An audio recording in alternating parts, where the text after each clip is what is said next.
Hello everyone, I'm Masoud Bakhtiari, a structural engineer.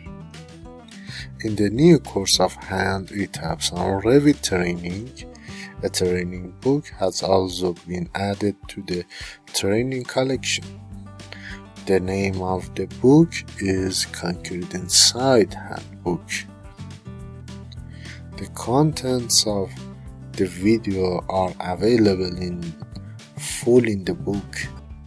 You can visit this book on my Patreon channel at the following address and become a member and then download it for free at no cost. One of the requirements in concrete slab design is to control and select the minimum required depths.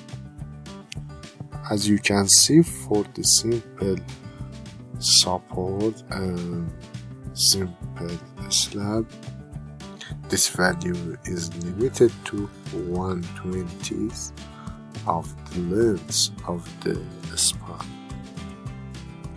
Also, ACI 318 has provided shear coefficient and moment coefficient to obtain moment bending stress and shear stresses for the analysis of continuous concrete slab.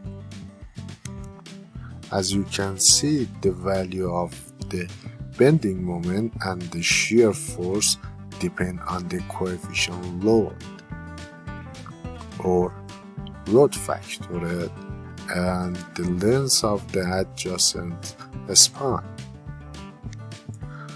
Positive and negative bending moments are provided separately.